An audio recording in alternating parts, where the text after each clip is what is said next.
When you have your Bud Dwyer moment, you want to make sure it's captured in infamy. A very good way to start the podcast. I'm Trill Bro Dude, the host of the video games, music, and pop culture podcast. We are no longer a NBA or basketball podcast. I am officially retiring from that as some news has come out today that made me lose. This is the most amount of people we've ever had in for a Patreon streaming. So that tells you what's going on right now. Yeah, they're here for the suffering. They're here for the scoofs, the goofs, and possibly even the unaliving. So all right, well, we can't monetize this episode anymore. That's fine. Anyway, should we lead into the underdog ad based on that? Which is not condoned by our sponsors at Underdog.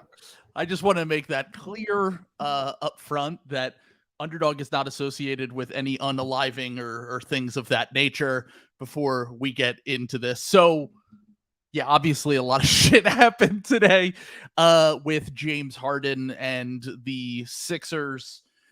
Daryl Morey specifically. We'll get into that in a little bit. We'll talk about it, but we got to talk about our sponsors from Underdog Fantasy, the newest and best place to play fantasy sports and win big prizes on Underdog. If you sign up with the promo code SLOP, that's SLOP, you get a $100 deposit match. It supports the Ball program, so if you've not already, they have NBA season picks up on there right now, so you're going to want to go check that out. Last time we were on, we had Sam do some picks. He picked the higher for Kristaps Porzingis' points and Tyrese Halliburton's assists on the season. Today, I'm going to make the picks, which, as you know, if you listen to the podcast, fade these picks, obviously. None of them are going to come true. They never do. I always miss. I never hit. So I'm going to go against what Sam said on the last episode, which is Jason Tatum. I'm going higher on his points, 28.7. I think he's still going to average 29 or 30 points a game next year, especially without Marcus Smart. I said last episode, I think that his offensive role, if anything, might get a little bit bigger. So I think that's a pretty safe call right there. And then just looking down the rest of this list, I'm going to go with, looking at Josh Giddey. I'm going to go higher on Josh Giddey's assists, which are at 6.3 right now. I think Giddey is going to average 7 or 8 assists next year. He is going into year 3. He's progressively gotten better. I'd imagine him and Shea are going to be the main guys running the offense next year. And Giddey's already one of the 10 best passers in the NBA. So go on Underdog and you can play today their pick'em. You can also do their Best Ball Mania for football, for basketball for this upcoming season. So fantasy all season long on there. There's also your daily picks that you can make as well. And then, of course, there is, daily fantasy as well. So sign up for Underdog if you have not already. Let's get into what everyone came here for, which is, my downfall. So let's get into it. Obviously, in China, it's almost like an Arrested Development little thing here. It feels very much like like the narrator would cue in to James Harden said that he's not going to report back to the Sixers, and then he's at a charity event in China in front of a bunch of children saying that Daryl Morey is a liar and that he will never play for the organization. Let me repeat, Daryl Morey is a liar. I love all my GMs equally. I don't care for Daryl. This felt like, it really did feel like Daryl Morey saying that, we are open to James beginning the season. Then Ron Howard narration voice.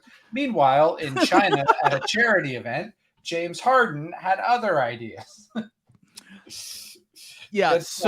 To a bunch of children that had clearly no idea what was going on.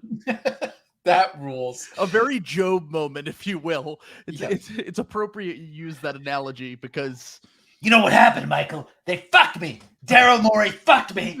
And now he's a liar. He's a liar. I will never work for him again. I repeat, I will never work with him again. And then smash cut to 2 months later when he's opening night. Like, yeah, I was gonna say, because that's the road that we're headed down right now.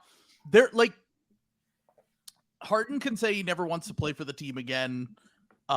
He can say that he's not going to show up to training camp, which was the report we got from Sam Amick, the good one, not Sam Amico. We got the report from Sam Amick, the legitimate journalist from The Athletic this past weekend, after the story came out that Daryl Morey would not be entertaining any more trade offers for James Harden.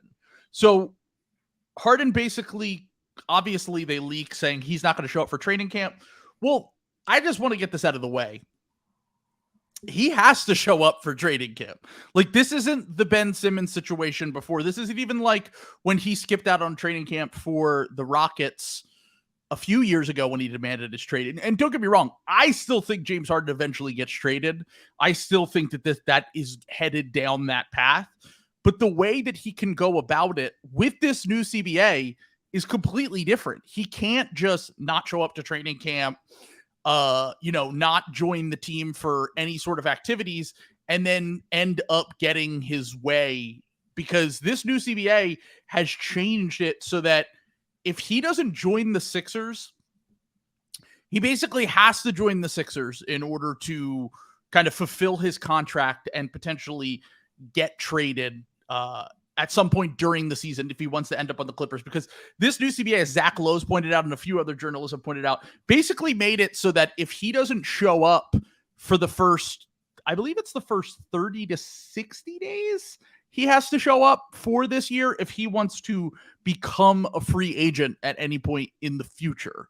So he can't become a free agent if he sits out training camp. So obviously he was informed of this news in the past few days after that report came out from Amick, because he now is saying, I'm not going to play for them, but there are more Woj reports coming out saying he's going to basically make it as uncomfortable as possible at training camp to try to make an environment that Joel Embiid will not want to be around, so that he could potentially either say, get this Harden deal done, or I'm asking for a trade. So Harden's goals have shifted from, I'm not showing up, I'm not doing anything, to I'm going to come there and I'm going to wreck shit during training camp. So I just want to go back to his comments about Daryl Morey being a liar. And I've seen a lot of people talk about shit. First off, obviously Daryl Morey's a liar. He's a fucking sociopath. Like, Morey has always been known for lying to players, lying to the media. That's what he does. It's part of the reason. He's a guy, also, by the way. Sure. This is like the underlying principle. I don't know if you saw the post going around today about like somebody tweeted like a prisoner's dilemma type thing where it's like, you can either vote on the blue pill or the red pill, but if more than 50% of people vote for the red pill, everyone dies. And but if everyone who voted for the blue pill dies, if it gets less than half the votes, but if you vote for the red pill, you're safe. And everyone voted for the blue pill, and there was a guy who was like just furious, like, it's not logical. You can't do that. You're virtue signaling. And that, anyway, that's STEM guy brain, and that's what Daryl Morey is. He's saying, look, you have to get the assets. Yes. It's not the right thing to do. We have to make the right thing for the trade. We have to make the right move for the team, which is funny because he's definitely getting fired after this season. That kind of ties back to all of this. Yeah. Is that I think all of this, the underlying thing here is that Daryl Morey knows that he has to either nail this trade or he needs to come up with a different plan, quote unquote, like the plan that he's discussed about having cap space next summer, or he is going to not get, at the very least, not get an extension, and his contract will expire, and that will be kind of the end of it. And, you know, Harden keeps saying Morey lied. I'm just confused about where Morey lied, because if Morey lied to him a year ago and said, look, take a pay cut, do the 1-1, we'll take care of you next summer, then I guess I just don't really understand. First off, if that's the case, Harden could take down the Sixers. Like Yeah. he could easily just be like, oh, well, they promised me this. Go to the players union, go to the NBA. If he has any sort of proof of this, then he could go to them and he could basically have a Joe Smith situation with the Minnesota Timberwolves, which famously ruined that window that they had with Kevin Garnett in the early 2000s, where they promised him, they did a wink deal with him, and it ended up stripping them of all of their first round picks for years to come. So like I said, I'm just confused, because if that's the case, Harden can easily take down the Sixers. He doesn't even need to do this whole show up to training camp, get whatever he wants to get traded to the Clippers or wherever he wants to end up. He could just take down the team. And then if the other thing is he lied to him about, if you opt in, we'll find a trade, is that the lie? Because that lie is, while it is not great and not a good look for Morey and the Sixers, it's not ruin your team. We promised you a contract last year, and if shit doesn't work out, you can go to the NBA and get us in a lot of trouble. So like, that's where I'm kind of confused on. Yeah, this. that I'm really skeptical of that second one, because I don't think that was going to happen. I think what happened here was order of operations. I think Houston was the leverage point, but then they hired Ime Udoka, who was like, no, I'm not coaching aging James Harden with this young roster. And then at that point, nobody was left with like legitimate cap space. So the only way for him to leave to go to a team that he would actually want to play for is to be traded. So the opting in was like an obvious move. I feel like it has to be. I mean, we know there was chicanery. We know the tampering was going on with. But when the NBA did.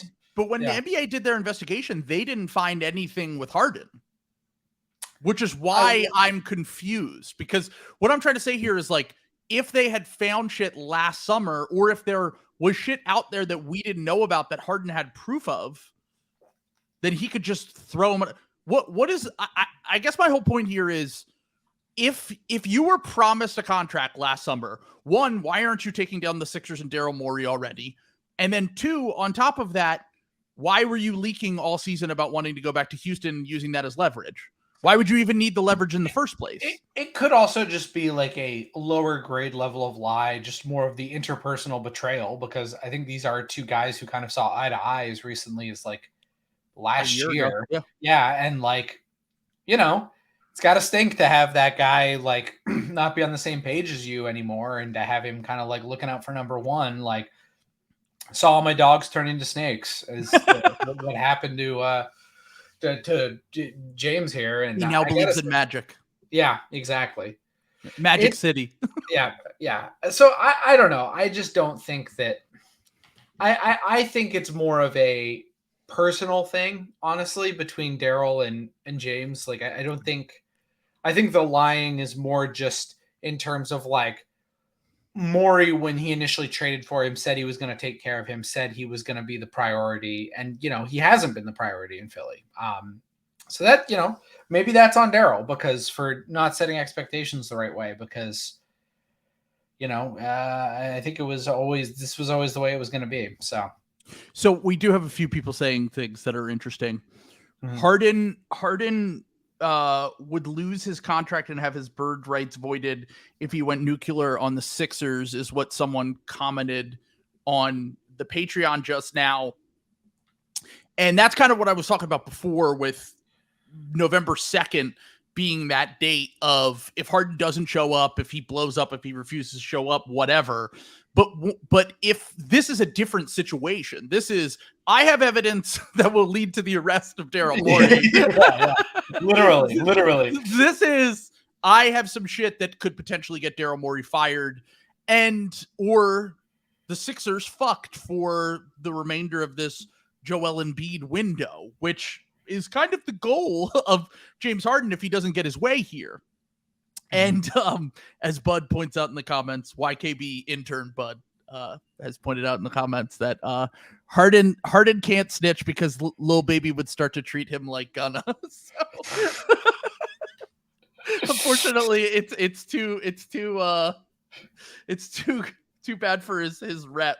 within the hip hop community. So Harden will not be. That I could. And Dan also brings up a great point in the comments.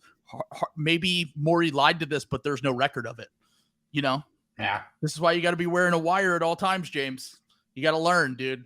Yeah. So I mean, look, I get why Harden's pissed. I just want to put it out there. I do think to an extent Harden has every right to be pissed if he was, especially if he was promised something. But there's just a lot of conflicting shit that's out there where it's like, well, if you're leaking all this stuff all season, you wouldn't have needed to do that. You wouldn't have needed the leverage if you were promised this contract. And then, like you said, from a personal relationship standpoint, I totally understand him feeling betrayed by Morey, who's been his guy for a decade plus now, and is now realizing that, shit, I can't marry myself to Harden because as much as he's been married to Harden, he's also married to the analytics. He's married to the numbers. And the numbers throughout this season, when Harden was at his best in games 1 and 4 of the Celtics series and certain points of the regular season, they looked great and the numbers were awesome and the analytics were great. The other side of that coin is that, after his Achilles injury that he suffered in, I believe it was January or February, he shot like 37% at the rim.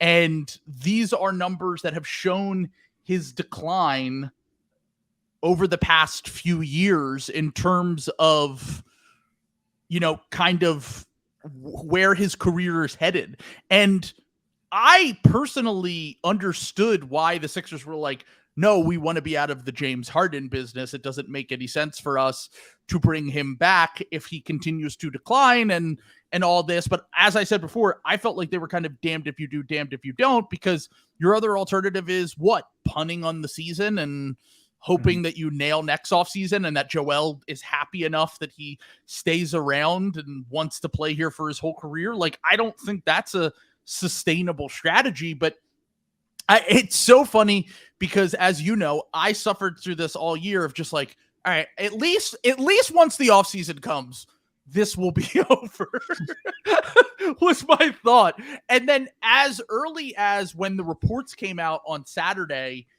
I thought to myself, I'm done with this. Like, I'm just like, I don't care about this anymore. This is the same shit with Simmons. Like, if anything, I understand why Philly fans, why Sixers fans are like, I'm done with the team. I don't give a fuck anymore. If you're just going to do this shit every other year at this point where there's some story that's, this overarching theme and this cloud over the team. And, just because you win the trade doesn't mean that you have any shot at really winning a title and the team loses in the second round every year, blah, blah, blah. I get where everyone is coming from. And I totally understand that. But at least now we have the comedic value of James Harden in China to a great place to do it. I mean, Morey is public enemy number 1 in China. Well, and so this is my kind of thing with this deal is that, like, I feel like James Harden, this is the other thing that's kind of sneaky here with Daryl, very like Kaiser Soze here, because like James does not have a lot of like normie NBA like credibility right now because like he has demanded out in like 3 different places. So he's getting fucking killed for this, but like, I like sort of get it. You know what I'm saying? Like the book on James is gonna be he gave up again, yada yada yada, and like I mean he is giving up, but like I feel like it's a little more like understandable in this scenario than it was at his previous stops. I think that they're all. That's the thing is that as much as you can get on Harden for dogging it, I kind of understand all of his trade requests. Yeah. In a weird way, it's like. The Houston thing made total sense. The team was done. There was no way they were ever going to contend for a title. He finds his way to Brooklyn. The Kyrie thing. He did slam that window shut though, but by like not liking Chris Paul.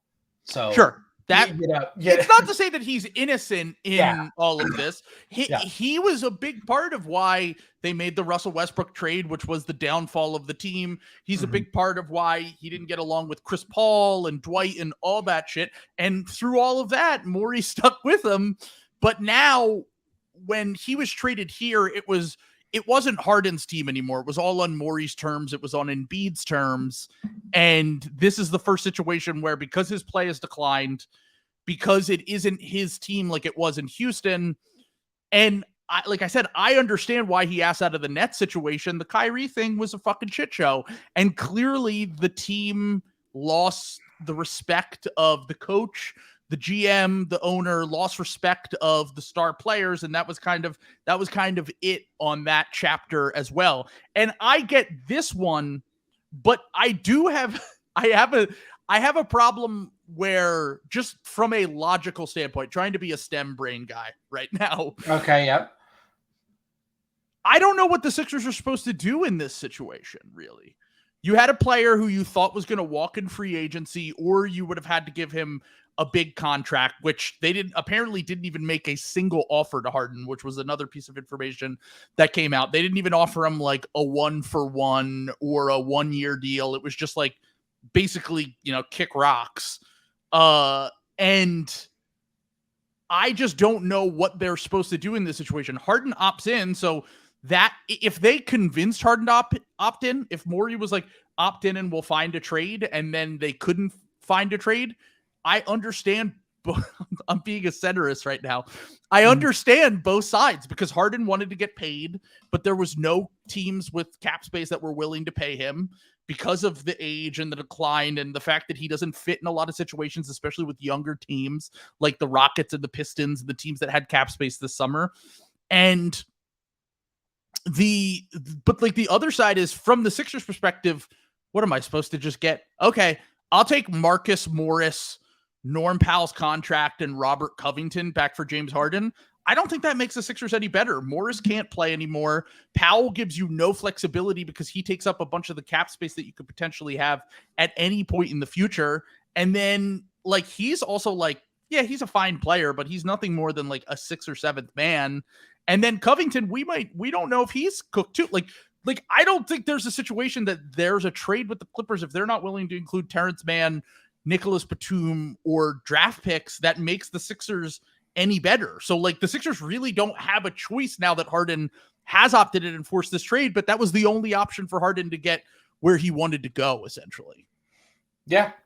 Yeah. And, like, look, if Daryl, like, I understand, like, because Daryl maybe like looked at the math, saw like, all right, we're going to need to pay Tyrese Maxey next year, but his cap hold is going to be smaller than whatever contract we give him. So like, now is the time for us to like try to sign guys. And, there's going to be a balancing act there. I mean, how much do other players take into consideration? Like, what's going on with this Harden drama? Like, is that like a write-off? Like, Zach Lowe has said before that the only time he's ever thought that like a front office, their behavior like had real repercussions was the Celtics with what they did to Isaiah Thomas, like in not bringing him back and trading him after he played through injury for the also, sorry to interrupt, but this whole thing about, players are never going to trust the Sixers again. First off, the Sixers don't get free agents. It doesn't matter. And second off, if their whole cap space plan next summer is to sign guys to free agents in free agency, and they're the only good team that has cap space, the guys are going to go where the money is. Players aren't like, there might be a handful of individual players who like James Harden that might say, I don't really like how they treated him, I don't want to go there. Maybe there's a superstar that won't put the Sixers on their list. But this whole thing, like, guys go where the money is. Like, that's just how free agency works. As long as the situation is suitable enough and it's a good fit in there, some established relationship or something there with either Embiid or Morey or Nick Nurse or whatever. Yeah, I mean, I'm making the assumption it would be for superstars. I'm not saying like Dylan Brooks is going to turn down like $20 million on the scruples of. But like, what player is going to hit free agency that, like, Pascal Siakam? Okay, like, he's the only one I could think of that could potentially hit free agency next year that would say, no, I don't want to go there because of how they handled the Harden situation. That's the only guy, and he wants to stay in Toronto. From everything we've heard, you're not interested in Buddy Hield. I mean, look, I love me some Buddy Hield, but I don't. If the Sixers offered Buddy Hield $5 million more than the second best team that was in free agency. I don't think he's going to go, I don't like the way they treated James Harden. Like, none of it, OG Anunoby, these guys don't care. If the Sixers offer to overpay a guy by $10 million next year, they are not going to give a single fuck about what happened with James Harden. Now, the only situation, like I said, where I could see this is like if a guy like Damian Lillard were asking for a trade and said, I never want to play for the Sixers now. That's what happened in Boston is essentially what you're trying to get at here. Like, yeah. He said that's the only situation where the way that they treated Isaiah Thomas, quote unquote, kind of affected guys like Anthony Davis or who could ever potentially end up there. So for the record, I also don't believe that. Zach Lowe reports that, but I don't believe that either. Yeah. Like if the Celtics have the money and the best situation for a guy, he's going to go there. And maybe a short list of guys say no, but it's like this shit really does not. That was, I don't believe it. I think that was Anthony Davis's dad, like just being like, because like where do you want to play, Boston or LA? That's not like he wanted to go to the Lakers. Yeah, it's so you need to have like cover there. It's not like, oh yeah, you can't just be dismissing somebody out of hand. You've got to be like, oh yeah, well they're all snakes up there. Which correct, Danny Ainge is a snake. Like don't get me wrong. Just players might have a negative perception of Daryl Morey, which is totally legit. Mm-hmm. Daryl Morey is a fucking savage GM, dude. He does this shit all the time. I would not be surprised if there are players that would refuse to sign here because of Daryl Morey, but that's only in a circumstance where they're giving the same offer as another decent team or whatever. Like if the Sixers said, "Hey, we'll give you this other team wants to give you $20 million, we'll give you $30 million." Are they really going to turn down $10 million a year because they don't like Daryl Morey, who might not even be here after next season?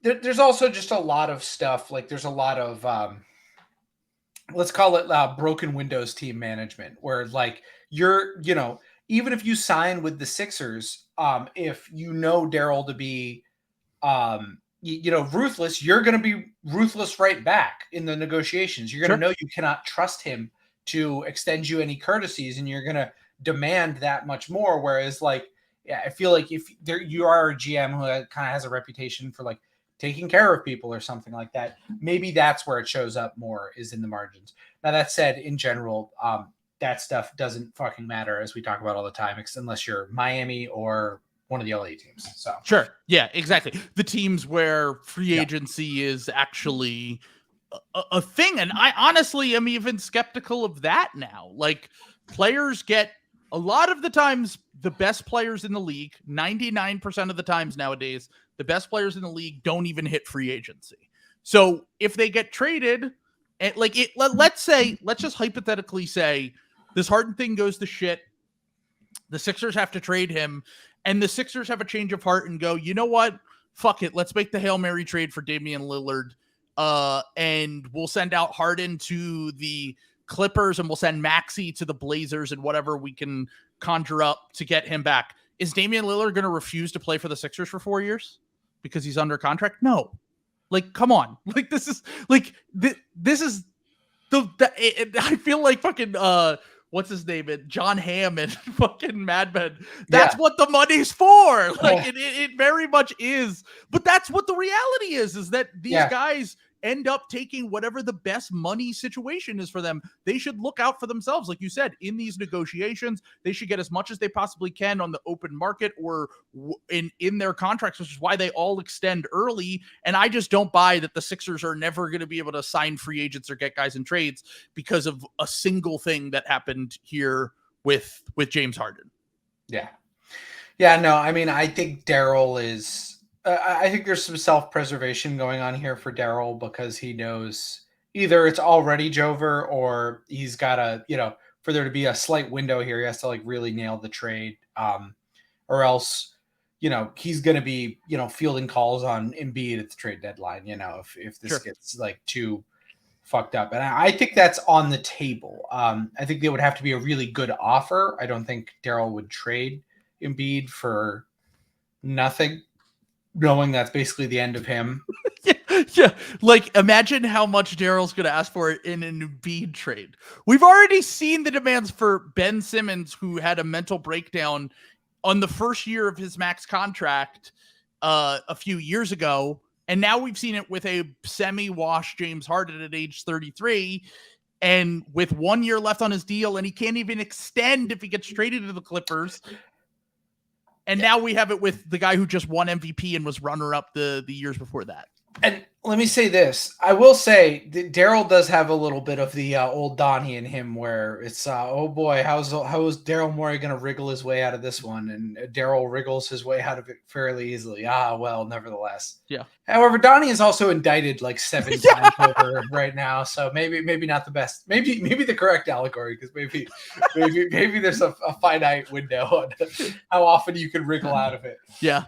Well, Sixers fans will be calling up President G if things go downhill of the next people. Mr. G, my people yearn for freedom. They're trying to move the building out of the NRG. Save us, President Mr. G. So they're moving it to Center City, Mr. G. You must save us.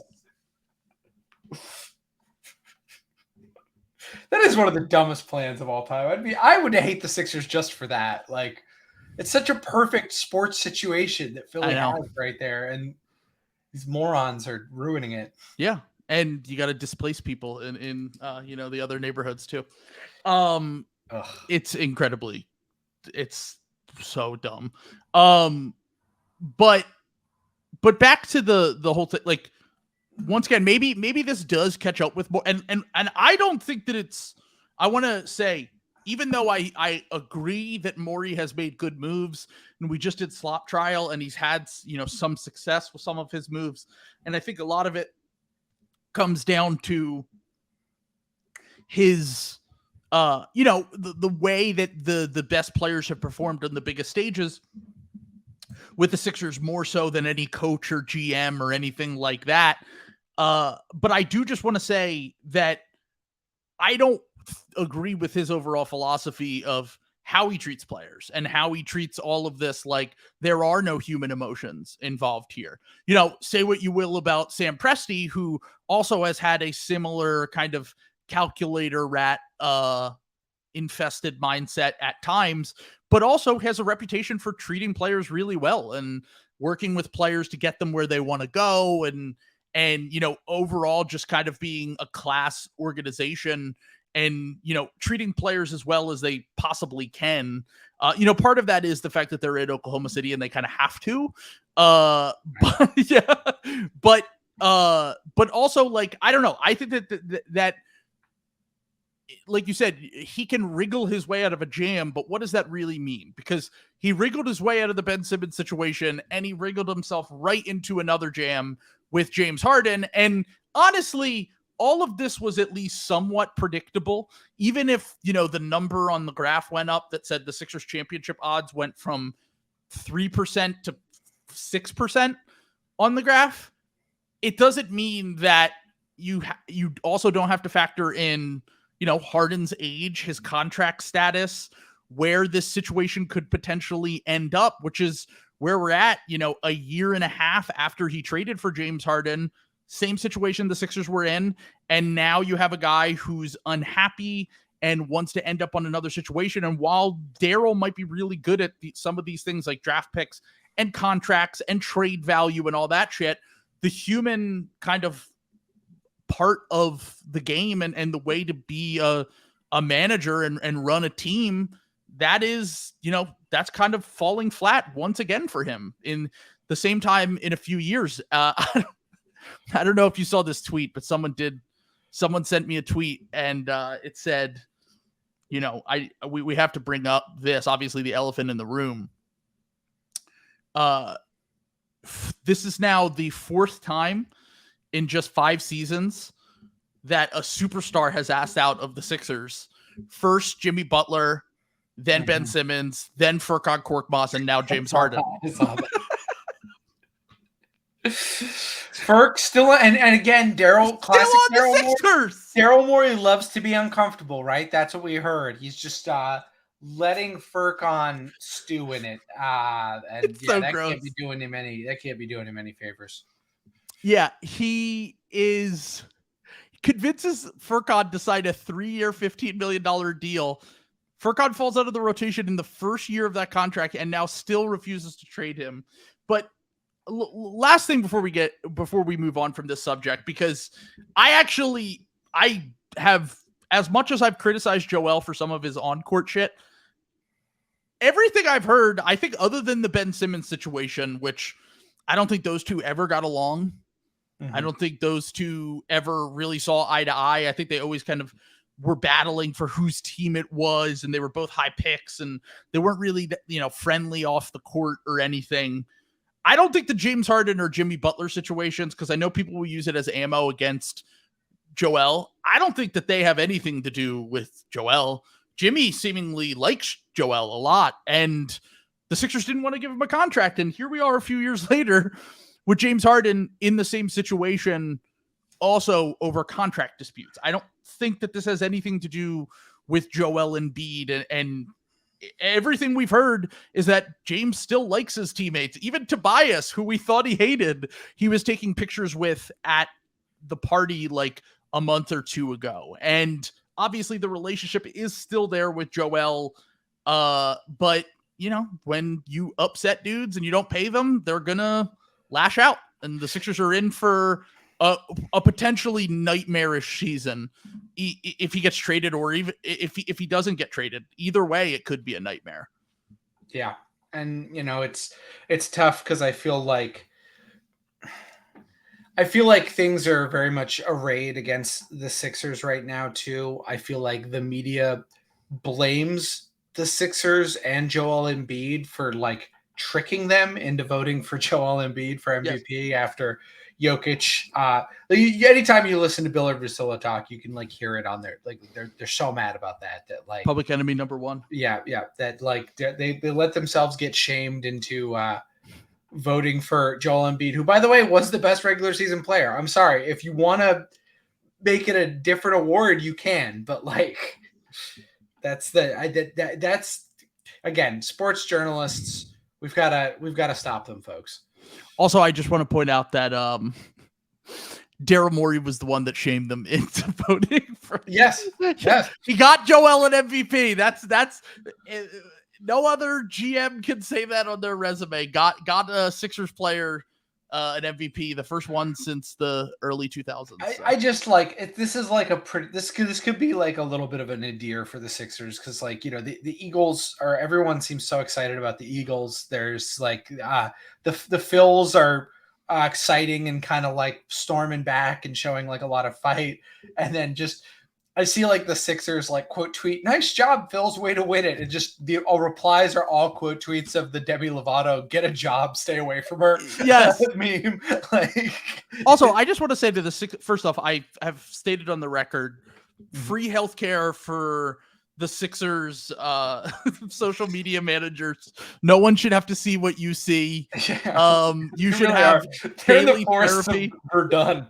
like seeing the monstrosities and depths of depravity of man. Like they are really seeing some awful shit, man. Like severe PTSD from the job, I would imagine. So they should 100% get free therapy.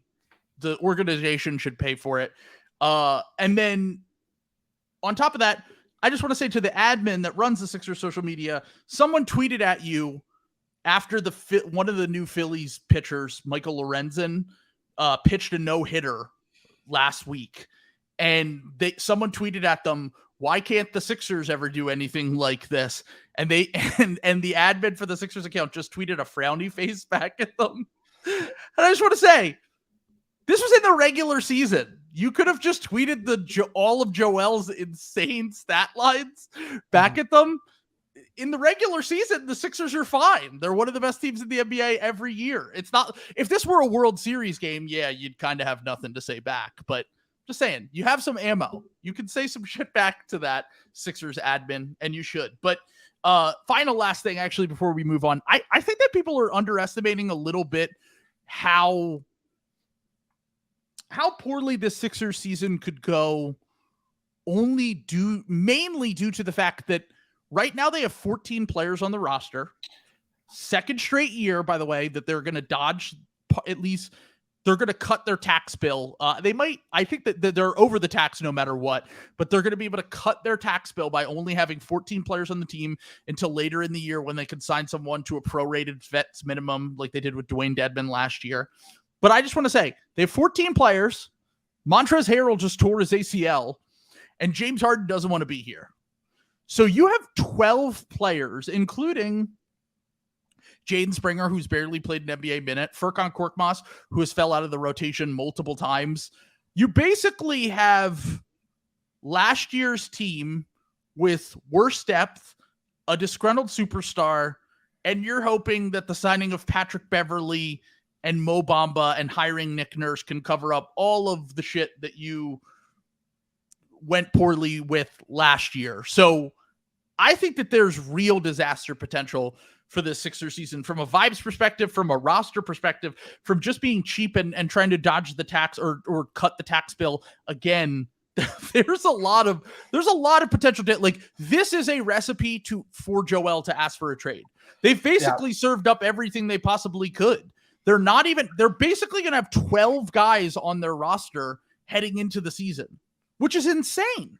That's going under talked about. I'm like, they're only going to have 12 guys on the team because Harden doesn't want to be there. He's going to be fucking throwing the ball up the court, like absolutely phoning it in. And then Daryl loves to tell them, oh, just wait until you can't judge the roster in July or August. But we know he's not going to make any moves unless his hand is completely forced. This reminds me, somebody brought up today the old Andrew Bynum story about how, like, he didn't, the way he mailed it in was he would show up to practice, but whenever, like, literally whenever he touched the ball, wherever he got the ball, he would shoot. Yeah. No matter what. And I feel like James has got to, like, figure something like that out, you know, because, like, the other thing that's kind of interesting about this is it's coming at, like, a very delicate timing where, like, I feel like the NBA kind of wants to make an example of somebody to kind of get the Ben Simmons stuff out of the way. Sure. Like, kind of establish a baseline of, like, this is not going to happen. Like, you sign a contract, you play, you know, like, that is the, you know, and I don't think they really want to do it to Dame Lillard, but they were kind of gearing up for it. But I think that James is, like, thrashing about has kind of, like, the Terminator eye, the eye of Sauron has, like, turned on him. So I wonder, I would expect, like, pretty swift, like, league retribution if something, like, weird happens. Because, you know, the NBA PA is like, oh, what up, pussy? We just beat your ass in the, the negotiations. Like, you're not going to do shit. Like, you're out of here. Like, so I don't think they fear the Players Association, like, pushing back. What's the Players Association going to do? Write a strongly worded letter? Like, so you guys let Obama break your strike. Come on, man. Like, yeah, you got to show them you mean business if you want to, if you want the goods. And I don't think, I think the money is too good, man, right now. Like, material conditions. I don't think anybody wants to.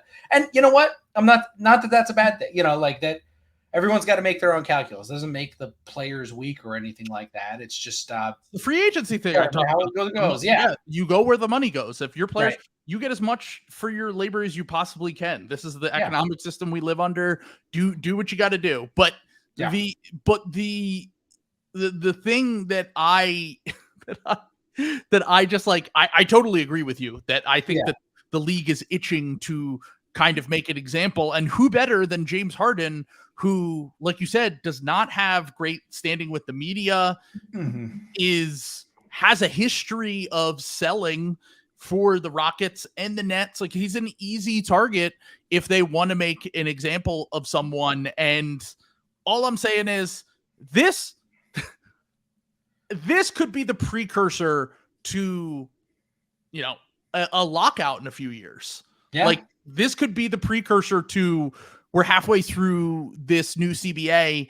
Like we said before, the players might realize that they get fucked a little bit and they could end up, you know, having a lockout in 3 years from now. So there's a lot riding on this just beyond the Sixers and Harden and Morey and their relationship and shit. This is going to be a movie. It's funny because I was completely checked out as of like Saturday. I was like, who fucking cares? Whatever. At least this will be fucking entertaining. We're gonna get some hilarious content.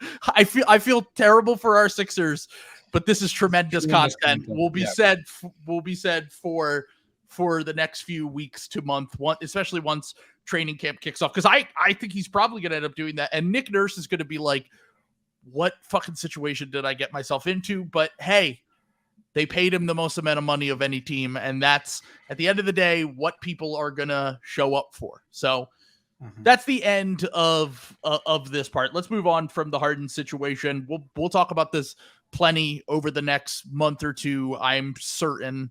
I can't imagine that there won't be 100 stories, even though I will feel like Eric Andre with the Lindsay Lohans in the news, because it's going to be the same story over and over and over and over again. But for now, let's move on to something that was actually requested by a Timberwolves fan. And we have a Timberwolves fan in the Unoball Discord, which you can join if you sign up for the Unoball Patreon, by the way. You only have to pay $3 a month to get access to the Discord. But in the Discord, they came up with this idea after one of our recent episodes when we were tier ranking the recent NBA drafts. Their idea was similar to what we did with the Mickey Mouse All-Stars, because we debated a few guys in that episode for should they make the Hall of Fame or not. In that episode, I believe it was Blake Griffin and John Wall were the two subjects that we talked about. Test case for Blake Griffin, why he should make the Hall of Fame. John Wall, why he probably shouldn't make the Hall of Fame. And they propositioned me with this idea of the Mickey Mouse Hall of Fame. So guys that are in the Hall of Fame already that might be a little bit Mickey Mouse. And then beyond that, some guys that are playing now and guys that have recently retired, we can debate their status as players in the Hall of Fame. And I just want to bring up, there are a few players on here because the Hall of Fame is weird because it's the only, the Basketball Hall of Fame is the only Hall of Fame that takes other prior to your professional career in the NBA or the MLB or the NFL. It takes your college into consideration. It takes international stuff into consideration. It's really the only major league that does that. Whereas the majority, all the other leagues just take into account players in the NFL or the MLB and how they performed there, which makes the Hall a little bit different because there are guys that didn't have amazing NBA careers that are in the Hall, and we'll talk a little bit about them now. So, Sam, is there anyone that you want to nominate here before I list off a few guys that have been heavily debated and I want to talk a little bit about them? I mean, we could just start with like Tom Chambers.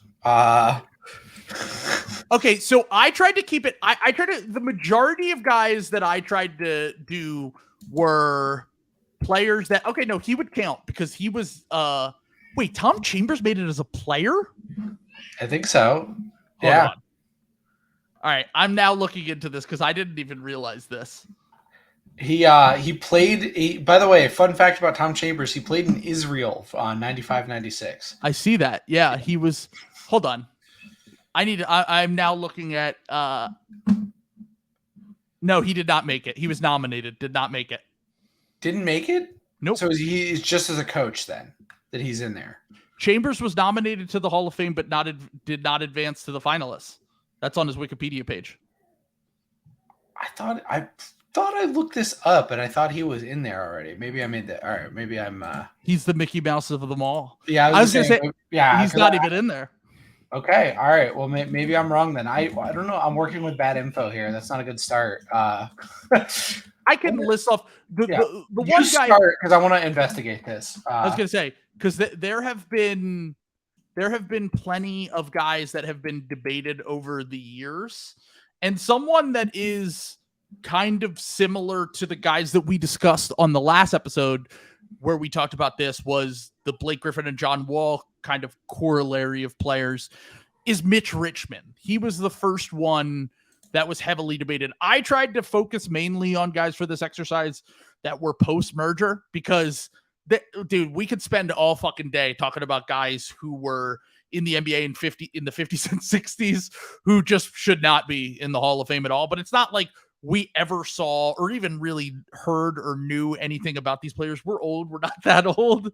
Most of the players that I, at least saw some of their career were, back the earliest I could remember was like, I don't remember the 90s really much at all, but the early 2000s. And I tried to focus on some guys that are kind of, this point of contention for this argument, like Mitch Richmond. And Mitch is a guy that when he was nominated and put into the Hall of Fame, there was a ton of debate about this. He didn't play on really good teams. He barely ever made the playoffs in his entire career. He scored a lot of points. He made a lot of all-star teams. He made All-NBA a few times. But if you look at the shooting guards from the 90s, beyond Michael Jordan and Clyde Drexler, there wasn't a ton of talent necessarily at the position that would be, making the All-NBA team and the All-Star team regularly. So a lot of people argue Mitch Richmond was kind of a beneficiary of being a good stats, bad team guy. And also, in addition to that, kind of a weaker era at his position that was kind of right place, right time, more so than a legitimate Hall of Fame NBA player. Just to run down a little bit of his resume, he made the All-Star team 6 times. He was the All-Star Game MVP in 1995. He made second team All-NBA 3 times, and he made second team All-NBA twice. And by the way, 2 of those all-second teams were years that Michael Jordan was not in the NBA. So those 2 years in the middle of his career where Michael Jordan retired in the middle of his career were the years that Mitch Richmond ended up making the Hall of Fame. His career numbers, like I said, he scored a lot of points. He averaged 21 points a game in his career. He did technically win a title with the Lakers, but he did not really play. That was at the end of his career. It was literally his last year in the NBA in 01-02. He had fallen out of the rotation, but averaged 11 minutes a game. But other than that, at the peak of his career with the Kings in the 90s, he did average 26 points a game in 1996. He had decent efficiency. The era wasn't super efficient. He was a good 3-point shooter for his career. He was a bucket, but I mean, I can't sit here and act like I watched a ton of Mitch Richmond, but based on the context of this argument, I think there are guys that are going to make the Hall of Fame that have similar resumes to Mitch Richmond. The real knock against him is the fact that he played for dog shit teams, and I think that he only ended up playing 26 career playoff games, if I have this correct, which is not a lot, especially considering some of those games were for the Lakers at the end of his career when he did not really ever play. He played in 2 games for the Lakers, but other than that, for the Warriors early in his career, when he was 23 and 25, he played 8 games in 1988, 9 games in 1991, and then 1 season with the Kings. They got swept in the first round, they lost 3-1 in the first round in 1996. So when he was at his peak, he only made the playoffs 1 time, and they got kind of their shit kicked in 1996. So that's the argument against Mitch Richmond. Do you have any strong Mitch Richmond takes? I don't have a ton of Mitch Richmond takes. I'm sort of sorting through because you can actually sort players by win shares and win shares per 48 in the Hall of Fame. In the Hall of Fame, and I gotta tell you, there were a lot of guys. What do you think is the lowest shooting percentage for a guy who's in the Hall of Fame? Is it a modern player or is it like an old player? It's an old player, but I'm asking for a number. Like, what do you think is the lowest field goal percentage a Hall of Fame player has had in his career? 37%. 30.2 by Joe Fulks. This is what I'm saying about the old players. Yeah. We could go all day on the old players from the 50s, 60s, and even early 70s before the merger of guys who were just like how the fuck are they in the Hall? Like they literally just played in the NBA. his How is this even possible, though? His All-Star season, he averaged 20.6 field goal attempts per game and made 6.5 of them. Oh my God. Like, that's like his best season. Like, played for like 6 years. It's like he was like a power forward / center. Like, he wasn't even a perimeter guy. Like, what? How are you that bad? Like, so there's like a ton of guys like that where I'm just like sorting through like the stats. Which is why I didn't really count a ton of the early kind of players in that's insane. I didn't count those players because like I said, before the merger, there were just a ton of guys that made the Hall of Fame that were not, they weren't real players. Like, when did this guy play? Joe Folks played starting in the 46th season and retired in the 54th season. So there you go. Yeah, it's like World War II had like just ended. Like, Oppenheimer was in the fucking stands. Like, this is like he was literally like the gym during the stomping scene where he like announces that the bomb was dropped. Like he was in that scene. Jesus Christ! After they shot that scene, he came in and he played for what was his team? The Philadelphia Warriors. So. Oh well, first off, I didn't know he was a Philly guy, so never mind. Yeah. By the way, they were back then. If you were on a team, you lived in that. They were regional drafts. So the players like Wilt Chamberlain was from Philadelphia, which is why the Warriors were able to acquire him. That's so funny, man. There's some of these are real fucking weird. I'm looking at some of these other ones. One that's like a pretty funny and very interesting case because he comes up at the bottom a lot. And I'm just going to throw this one out there for us to debate. Let's talk about Jason Kidd, because I think he's a really interesting one to talk about. You look puzzled that I brought this up. I think he's a surefire Hall of Famer. Not even a question in my mind. He led the NBA in assists. Doesn't he have the all-time assist record? He might have does he have the all-time assist record? I feel like Stockton has that. All right, hold on. Stockton played for like 1 billion years. Are you just doing this to bait Nets fans again? Maybe. Jason Kidd is second in all time in assists. Yeah, that's great. Not number 12,000. Not number one. But I'm just saying, like, the field goal percentage for him is like crazy low, though. Like crazy low. What was his field goal percentage? Well, he couldn't shoot threes. NBA, for the modern NBA, he a career average of 40% from the field. That's pretty bad. But also modern NBA, but also his prime was during the worst offensive efficiency era. Okay, I will admit this too. How does this make sense? It says that his career average is 40% from the field goal, but I'm looking at it, I'm sorting his seasons, and they're all like above 40%, except for 38.7. So that can't be right unless they're counting. Well, he had 3 seasons at the end of his career where he was old and he shot 36, 36, 37. And then early in his career, he shot 38, 38. But like I said, the majority of Kidd's career was during a bad era for offensive efficiency. Like they changed the rules to make it so that defenses couldn't dominate so much. And I mean, so boring. Fair enough. I think I don't know. I just Kidd is for sure. Yeah, I was gonna say I don't actually believe this. I'm just trying to like start a dialogue because I think we have to start somewhere with someone who's like notable. And I think that like you've got to go to like him. I didn't want to do Allen Iverson because of the pod we're on. You know, like I think anyone who's won an MVP and was the best player on a finals team has an argument. Mm-hmm. That's what I'm saying. I don't actually believe any of this. So like you've got to go to the next tier then, right? So you've got to sort down from there. Like, so how about like Tracy McGrady? Okay, Tracy McGrady's an interesting one because I saw his name on a few lists for worst Hall of Famers when I was looking at this. And I actually think that context has been completely stripped from Tracy McGrady's career. I think that people underestimate how much the injuries kind of made it so that like the stat that's thrown around is, oh, he never won a playoff series in his career. And it's like, okay, look at those Magic teams in the early 2000s when he was playing with them. Doc Rivers, they famously blew a 3-1 series lead in the first round. Yeah. I think they literally had just changed the rules to make it 7 games, if I remember correctly.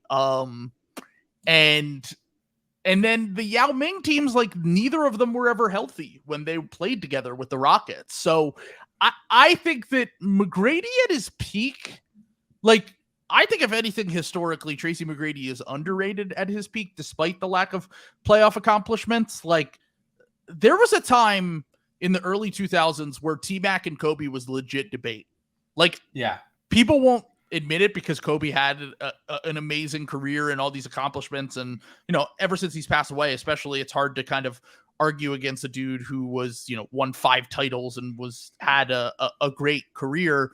But McGrady, in like, at least before the injuries really kicked in, was an incredibly ahead of his time player, like efficient, was a monster scorer, could score at all 3 levels, a pretty good defender.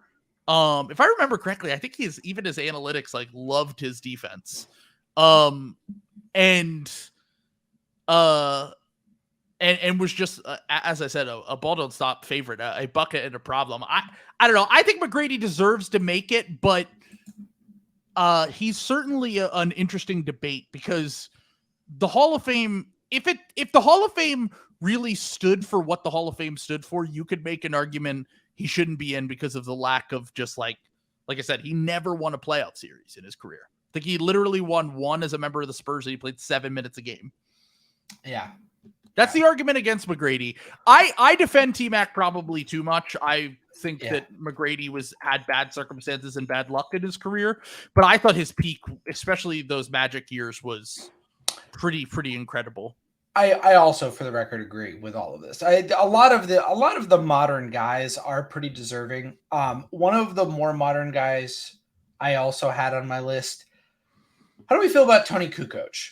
Because international guys are a little hard to parse out. There's Dino Raja. There's some of these guys who obviously have lower stats, but get that international bump because of what they mean, like international play wise and other things. Right. I don't think Tony Kukoc, even as a 3-time league champion and like one of the 3 best players on the championship team, like probably him or Luke Longley, right? For those behind Pippen and Jordan. Well, Rodman was on those teams. Right. Yeah. He was the 4th probably. 4th. Yeah. So like 4th and Grant too was on at least one of them, I think. Oh no, he might have been in Orlando already. Either way, he was a key role player, but he was not a all-star, all-NBA. When he came over from Europe, as we know just from watching The Last Dance, the hype was crazy for him. He was the best player in the Euro League for years, and that's where I think that there just should be 2 different halls. There should be the one that considers your NBA play, and then one that considers your overall play. So your international play, your Olympic play, your college play, your NBA play, because there are plenty of players on this list that would, based on those accomplishments. But if we're just talking NBA, Tony Kukoc was a role player. Like he was never a star. Like, and he was amazing in Europe. Like, if anything, he probably has a better argument than some of these other international guys, like Dino, who you just brought up. Like, he has a better argument than those guys because he legitimately was the best player in the EuroLeague for a few years. He won an MVP, if I remember correctly, won like 3 EuroLeague titles, was really good in the Olympics. And there are other guys that I had as foreign players that I thought that you could argue that did not accomplish as much in the NBA and didn't have the international shit to back it. Like Vlade Divac. Why is Vlade Divac in the Hall of Fame? Yeah, that's a weird one.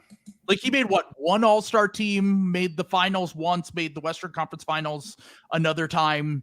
Had a good career. He was a really good player, especially early in his career, but internationally, like he came over to the NBA very young. He's not, a lot of these guys come over to the NBA when they're older. Like Kukoc was like almost 30 when he came over, I think. Aretas Sabonis came over when he was in his 30s. He, you know, that some of that was political, some of that was he waited a little bit longer after he was able to come over after the fall of the USSR. But Kukoc, or I'm sorry, Vlade Divac, I think he was 22 as a rookie. Like he was not 21. 21. I'm looking at it. He played his whole prime in the NBA and like did not have the accomplishments of a Hall of Fame player by any stretch of the imagination. One NBA All-Star, one All-Rookie team, and that's the full list of accolades there. So wasn't he a rookie on that last Lakers finals team? Yes. That it was Magic's last year in the finals, if I remember correctly. Yeah, and career average of 11 points per game. Yeah, that's tough. And that's tough. 11 and 8 career averages. Come on, man.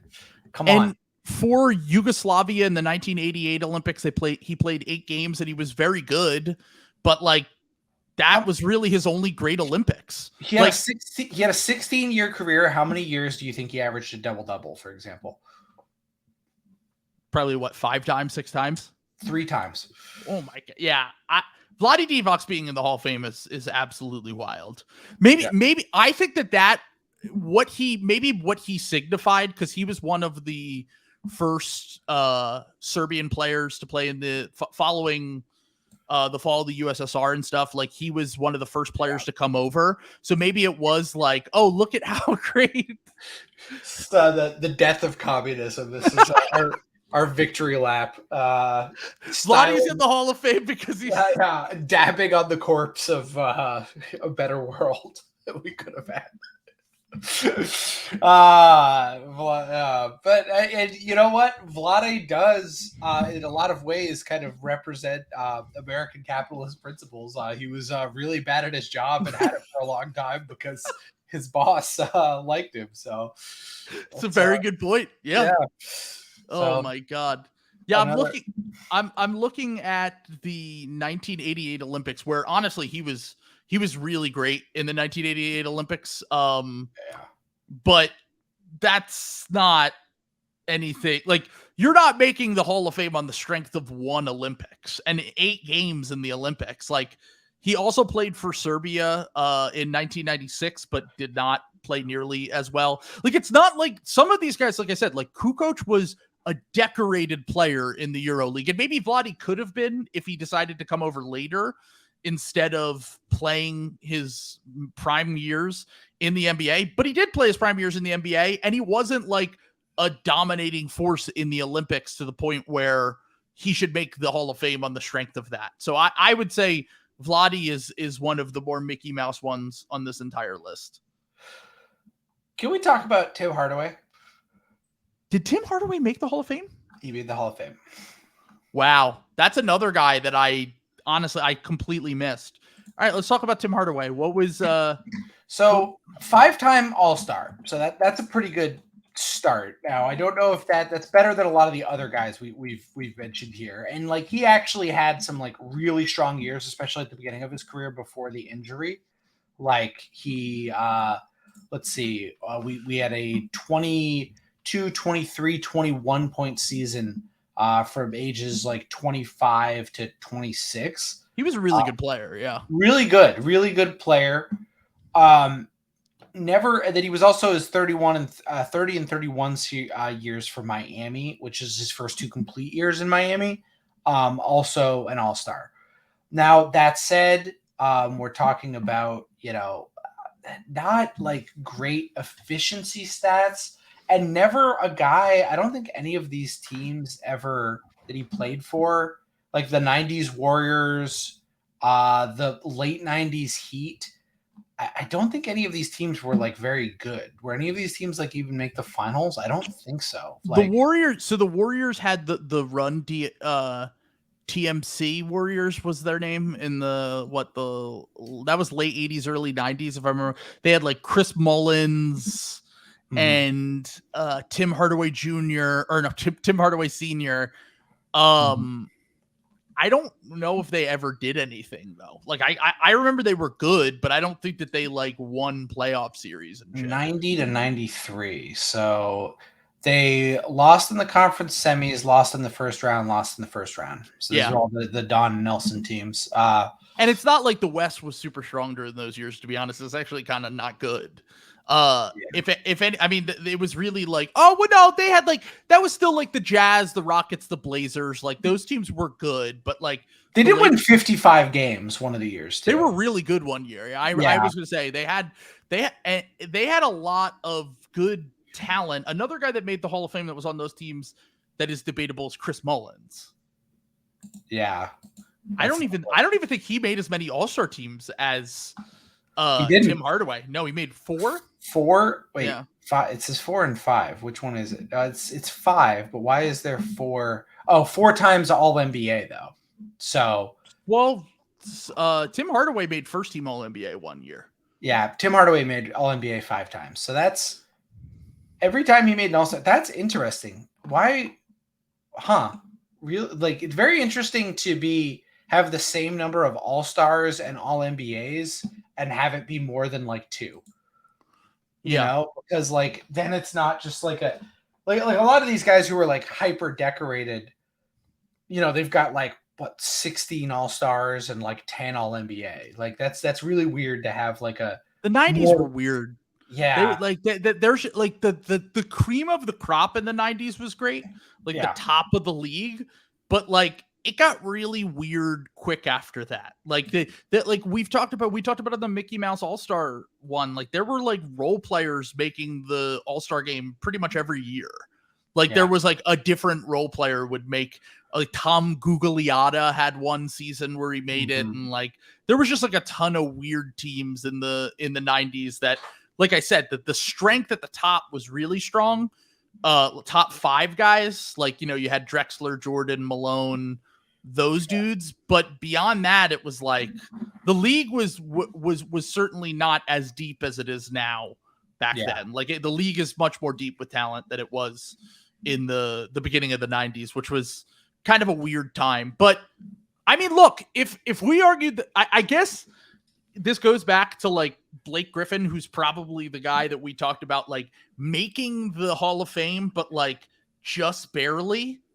And he had a similar level of accomplishments. But the argument you could make back to that, if you're pushing for Blake, is that we kind of have a little caveat on Blake's career of Blake was one of the best 10 players in the NBA at a very, very young age. And if it weren't for injuries, he might make 10 All-Star teams in his career. Yeah. And like a lot of these guys could probably have similar arguments with age and injury and stuff. But we've seen it. Maybe it is recency bias and shit that we've seen recently. So it's hard for me to say with some of these early 90s guys whether they legitimately should make it or not. I have a harder time with these kind of guys than like if I had like watched their whole careers to be like, oh no, he definitely should have made it. But yeah, no, I don't know. I guess the league was just so different than it is now. Yeah, I'm like looking at guys like I watched play, and I feel like pretty much every guy I've watched play, I was like, yeah, that guy's like an all. I mean, leaving Jason Kidd aside, getting the slander out there, but you could like start to talk about Chris Bosh, but then you like look at it again and it's like he made 11 All-Star teams, man. Like he had so he had the longevity thing where he made the All-Star team in like his second season, I think. Yes. Oh no, third season. But then he never missed the All-Star game. Yeah, exactly. So another really weird thing about him. How many All NBA teams do you think he made? He didn't make many. He only made like 3 or 4, right? He made 1. Wow. That's the 11-time All-Star, 1-time All NBA. That's rare air. Yeah. But to be fair, early in Chris Bosh's career, he was playing during the greatest run of power forwards we've ever seen. with Dirk, Okay. Kevin Garnett, Yeah. even Chris Webber at the end of his little run. There's someone else I'm forgetting here that I'm sure. Who's that? Pau Gasol. Yeah, Pau Gasol was a power forward still. Yeah. The depth of power forwards at that time was incredibly deep. So Bosch making that's surprising. He only made one All NBA. This is what I'm saying, because I love the All-Star versus All NBA thing is such a cool like metric because it tells you like how quality the seasons were. Where it's like I don't really count it that much if you made an All-Star team but then didn't make All NBA. You know what I'm saying? Like that's like those are two like very different things, and it kind of tells you that Chris Bosh spent most of his career between the 15th best player and the 30th best player in the NBA. Right. You probably could have argued that he was maybe closer to that 15 range. It was just the positional depth was insane. Like that's true, yeah. Like it was like, remember the guards in the West where like Dame Lillard would miss All NBA some years, but Dame was clearly like a top 20 player. Like, there was, I mean, you had, there's always like that was Harden, Curry. I guess technically Kobe was making some all-star teams on Mickey Mouse legacy stuff, but it was just always really deep. Like Conley never made an all-star team. CJ McCollum never even sniffed an all-star team, despite being like Conley was better than McCollum, but like despite having really good careers, they just never were ever even really in the conversation because the West was just so stacked at guard. Yeah. As much as I would love to slander a Miami Heat guy too, I think Chris Bosh is in the Hall of Fame. But he is like kind of on the lower end of what I would consider like a Hall of Fame career. But I do think he's like a Hall of Fame guy, like pretty unimpeachably, you know. Like, yeah. So and this is where the Hall of Very Good versus the Hall of Fame is like, where like, and to be fair, I think even by like NFL standards, he would make the Hall of Fame if he had the longevity of that and like won multiple titles as the third guy. Certainly would be, you know, a Hall of Fame, at least near Hall of Fame level player, would probably make it in due to kind of benefit of the doubt because of the longevity. I had a guy on here that I didn't even realize made the Hall of Fame. And once again, taking into account early career accomplishments, college accomplishments, injury stuff, Grant Hill made the Hall of Fame. Yeah, I saw that. That's kind of a Blake Griffin parallel. Yeah, it is. You know, like because it's like he was so good so early. You know, like you could see what was coming, and then it just never happened. So that bodes pretty well for Blake's Hall of Fame case, to be honest. Because did Grant Hill ever like get MVP votes? I think he did I think he got MVP votes the second year of his career, if I remember correctly. I remember reading into Grant Hill's career and being like, he was an all-star his rookie year, I believe. Yes. Yep. His all-star his rookie year. Second year was all NBA. And then I think third year he was 24, if I remember correctly. And I think he got Hall of Fame votes that year, if I remember correctly. Or I'm sorry, did I say MVP?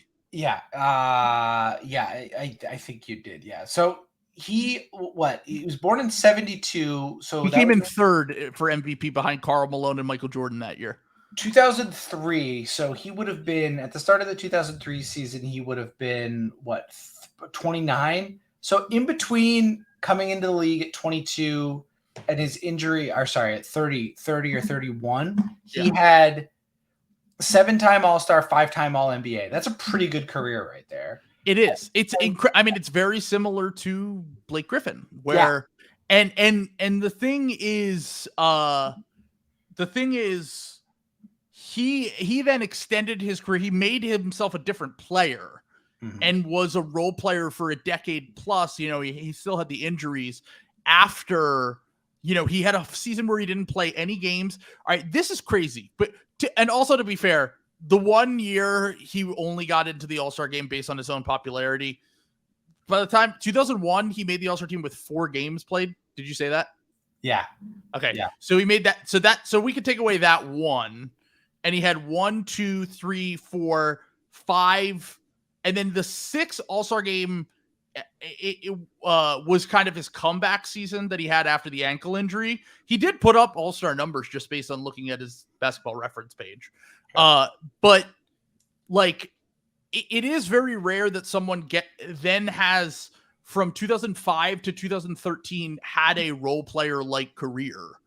And like at least got a little bit of extra juice, was on some good Phoenix teams at the end of his career and contributed to winning, despite the fact that he was not ever the player we thought he was.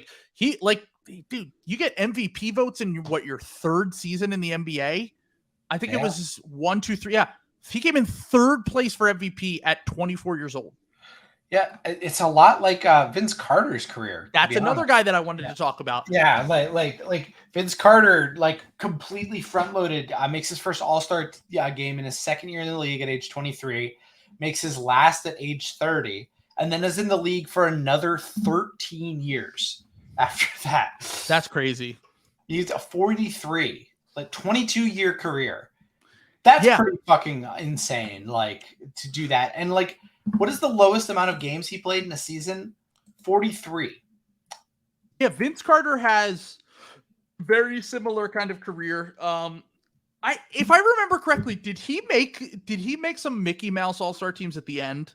He might have, yeah. Not the end of his career, but the end of his prime. Like he made it in 2007. No, his stats were still really good. Yeah. His stats were still, he averaged 25 a game on 45, 35, 80 splits. So like he was still at least putting up all-star numbers. And dude, early in his career, like very young Vince Carter, from, his stint in Toronto when, they honestly, they lost to the Sixers the year they made the finals. They were within one shot of making the conference finals that year. He was by far the best player on those teams. He averaged 27.6 points per game on 46, 40, 76 splits. Was incredibly athletic early in his career. And I think between the all-star accomplishments, between the peak being really, really good early in his career, he was like a top 10 player for the first, for a few years. And then in addition to that, you had the fact that he had the longest, did he have the longest career ever? I think. Yes. Yeah. Until LeBron breaks it. Yeah. Like until LeBron whatever Kareem's is. I think Kareem's was 20, but 22 for Big Vince. Kareem's was 20. So yes, Vince, I think currently the title holder until LeBron breaks it in 3 years or whatever it is. So the question with Vince is he made 7 all-star teams. He also had, let's see, he only made 2 all-NBA teams. The question is, if Vince gets in, does DeMar get in? Because look at DeMar, because that was the argument people were having the other day was if Vince Carter gets in, if you look at like the top 50 scorers in NBA history, DeMar's on that list, I think. Yeah. No, I mean, DeMar's had a great career now. I mean, well, he has had this like late resurgence because the thing was DeMar didn't have the same amount of like accolades early in his career. Like, right. This is like a completely different career trajectory where like he's had like his 2 of his best, 5 years here at the end of his career. And I would say the 21-22 season was maybe the best year of his career. If that's, I don't know if that's like crazy, but he was really fucking good that year before last. Like, so, I don't know. You know where he is on the all-time scoring list, by the way? Did you look it up? No, what is it? So remember I talked about Mitch Richmond. Tom Chambers is actually on this list. That's very funny. 49 on this list. Mitch Richmond is 47. DeMar DeRozan is 39 all-time scoring list, just behind Steph Curry, Chris Paul, and Larry Bird. So you know what's interesting? Like, it's interesting because we are in such a talent boon right now that like a lot of these guys, because I'm going through and I'm like looking at all of the like old guys who like played while I've been watching the NBA, and like there's really not that many guys like making the NBA from like, outside of like the big ones like Shaq and Kobe, and like probably the most like weird one there is like Yao, but again, like international play and like kind of what he meant, I think kind of, I mean, he was obviously also really good, but just like his career was not that long. So, but you end up, I like think about all these guys who like, I think Jason Tatum is like, barring catastrophic injury, like Luka and Tatum, I think are walking into the Hall of Fame. Yeah. I think Jaylen Brown even has. Even if like you don't talk about the younger players, Jokic Yeah. is walking in, Giannis is walking in. The best. I don't think Jaylen Brown's going to make the Hall of Fame. Say Jaylen Brown? It's possible. Jaylen Brown is not making the Hall of Fame. DeMar DeRozan. We're talking about DeMar DeRozan making the Hall of Fame. Well, how old is DeMar? 33? Yeah. Jalen's 27? Yeah. So he's got to make basically the next 6 all-star teams to have a shot, really. Or the Celtics have to win like multiple titles, and he has to be clearly the second best. What do you say 6? DeMar's made 6, and Jaylen Brown's made 2, I think. Oh, wow. I thought DeMar made more than 6. No, 3 times. He's been All-NBA 3 times, and he's made 6 All-Star teams. That's what I'm saying. Like, he started his career like kind of late. Like the stats were there, but like it's like not as like he was kind of like a young up and coming guy for like a long time, to be honest. He didn't pop till like age 27 or something like that, I think. Yeah. And he had DeMar has, I guess 24, yeah. He was 24. Yeah, I mean that's normal for a wing. Jalen popped around the same time too. Right. Wow, I mean, I guess the question comes down to is, does the standard change? Because that's kind of what I'm getting at. Yeah, it kind of has to, right? Yeah. Or else everyone's getting in. Because I and that's part of why this is like, it's kind of fucked up and weird. It's you've got all these like dog shit guys from the 50s just because like, oh, we got to put some guys in this fucking Hall of Fame. Sure. And it's like Rusty Shackelford fought in Vietnam and then put up a double-double, like some bullshit, and his like plaque is next to the fucking Shaq, died of Agent Orange in the 80s. Right. So like someone like DeMar, like ostensibly should make it based on the burden of proof we've like laid out. You know what I'm saying? Like, is DeMar that much worse than Tim Hardaway? I don't think so. I think they're pretty comparable players, to be honest. Like, sure. So but then we're going to see like 20 guys who could have Hall of Fame careers that are in the NBA right now. If that happens. That's the tough part. Crazy. Yeah. And like we talked about this before too, was that like, yeah, these guys that were role players on championship teams made the Hall of Fame a lot more in like the 70s and 80s too. Where like Dennis Johnson and Maurice Cheeks made the Hall of Fame, and like pretty undeniably, like it wasn't even a question when they made the Hall of Fame. And I remember being like, really? Those guys made the Hall of Fame? And everyone was like, oh no, they were great. And it's like, well, they were very good role players on legit. I think they made like, I mean, I don't remember Dennis Johnson, but I know Maurice Cheeks made like a few all defense teams, 3 all-star games. Like, he was a very good player, but like what has changed is that like nowadays, if you have that kind of resume, you're just not getting in. And I think that the bar is only going to need to get higher because of what you just talked about.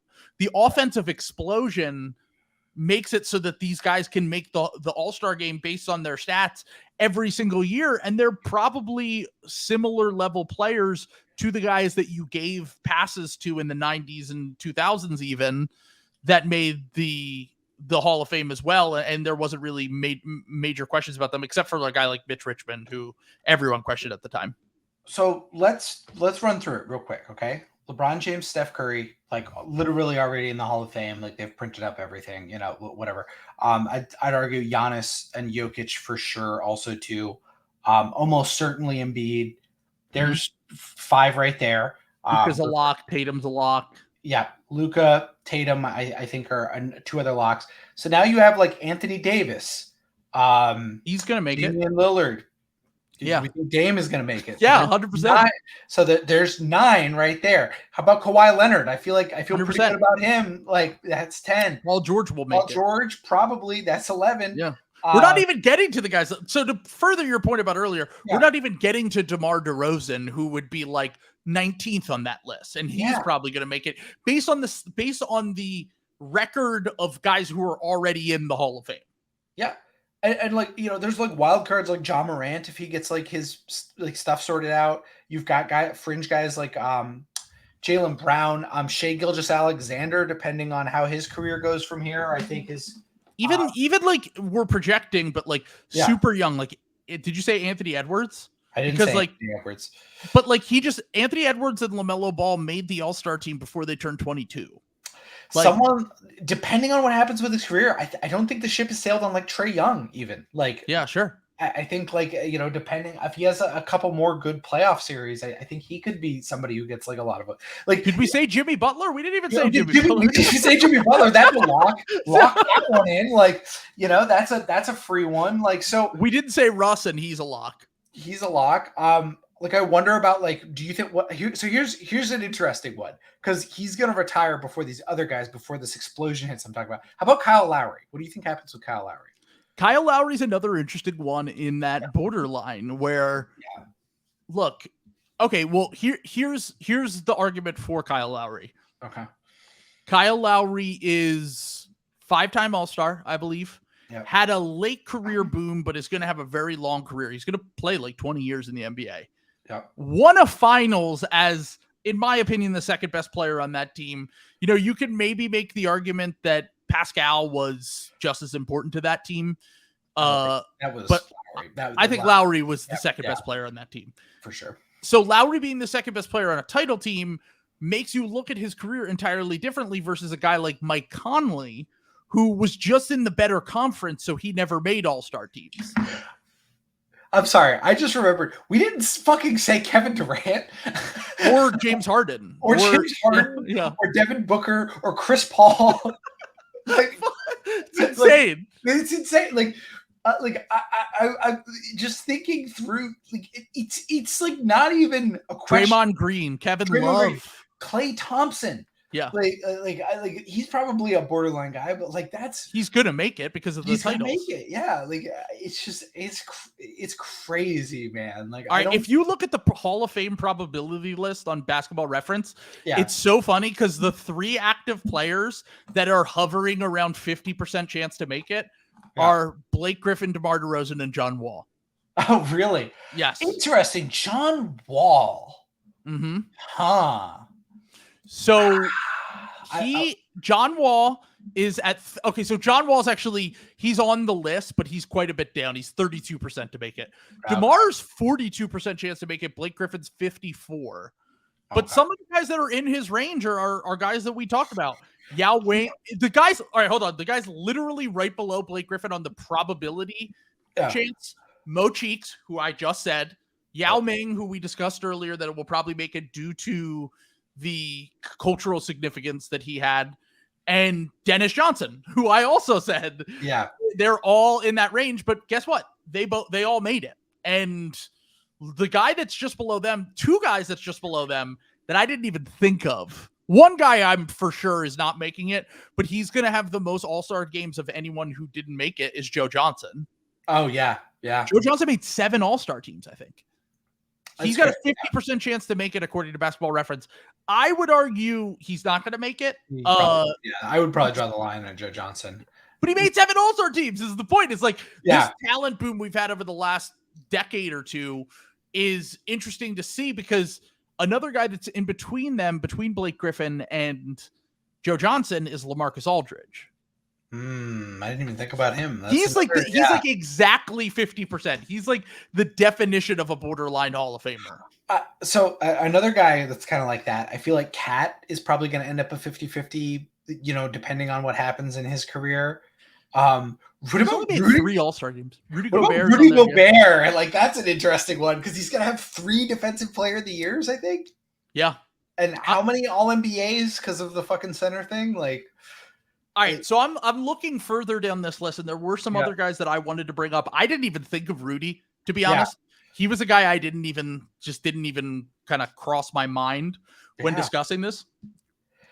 But Rudy is one. We've got to be close to 30, by the way, just in guys we've talked about here that are like have a realistic shot. Yeah. And Rudy has 21% chance according to this list. Okay. But the guy just below him, and he made it for international play, so it doesn't really count, but also was on great teams. And honestly, if you look at his per possessions, he would have made it if he were on any other team but the Spurs as Manu Ginobili. Yeah. And there are guys below him that have made the Hall of Fame on here, though. Below Rudy on the calculate. Like Jamal Wilkes made the Hall of Fame.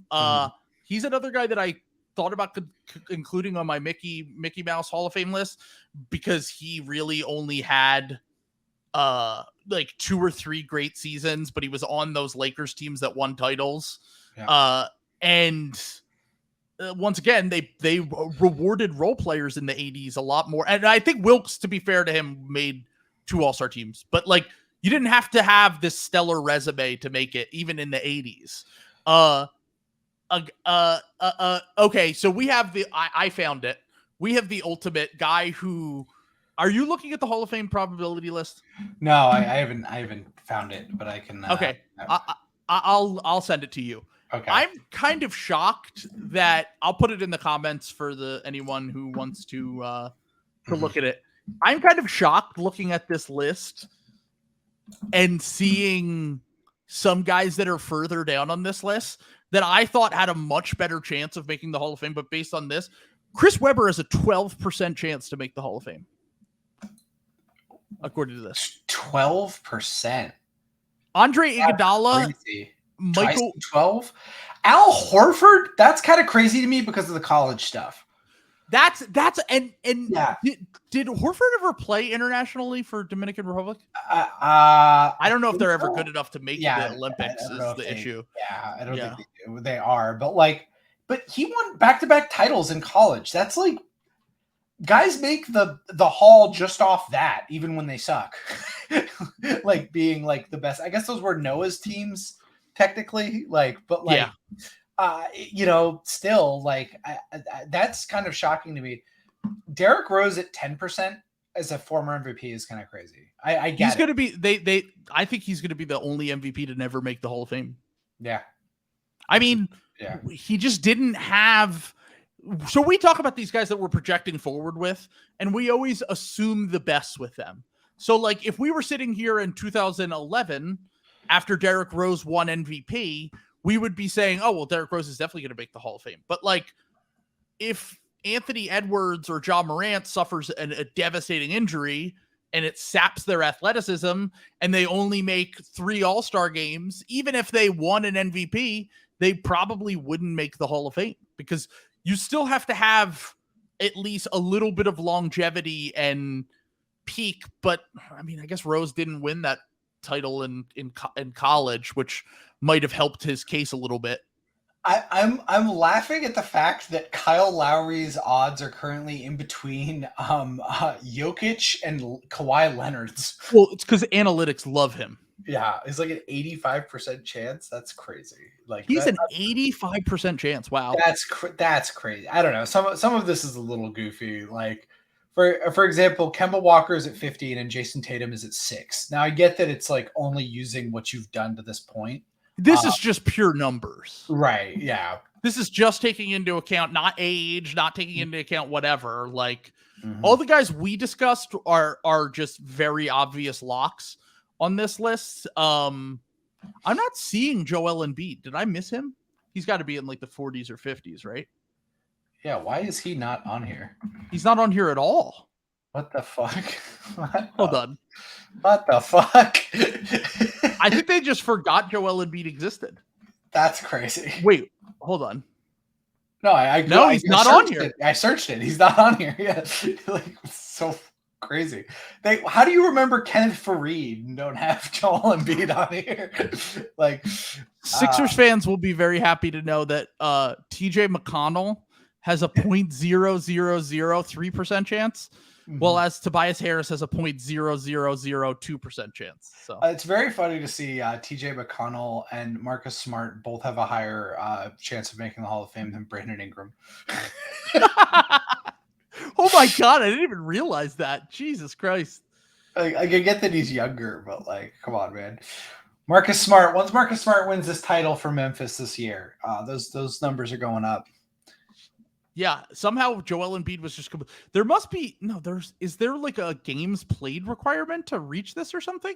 But he's got more than like all of these other guys. He's definitely hit whatever that is. There are guys in the Hall of Fame right now that have played less games than he has. So that brings us to a guy that is on here that made the Hall of Fame that probably doesn't have a super high one because he peaked very high, but he had a very short career, and that's Bill Walton. Yeah.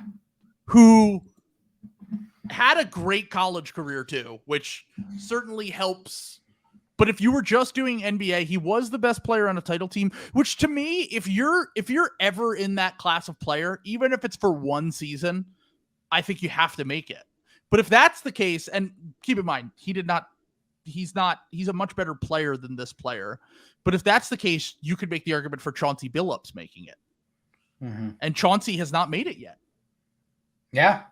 Yeah. He's been eligible to make it and has not made it, right? Yeah. Yeah. Chauncey. Well, are they holding out for his coaching?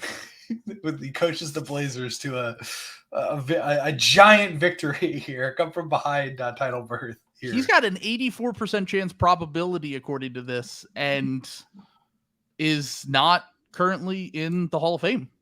That's kind of surprising.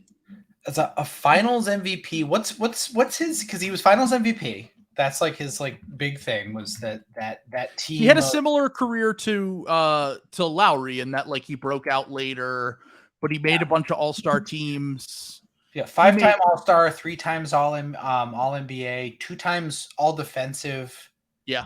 Yeah, I mean that's borderline, but your Finals MVP. I feel like Finals MVP needs to fucking count for something though. That's a pretty short list. So Iguodala, he's the worst guy on that list. Oh no, Iguodala is. Yeah.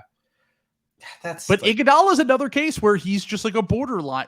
He has a 12% chance of making it, but Iguodala, I think the real thing that's going to hurt Iguodala's case when it goes down when we're debating this is just the lack of All-Star games, All-NBA selections. I don't think he ever made All-NBA, and he was an All-Star 1 time, maybe 2 times tops.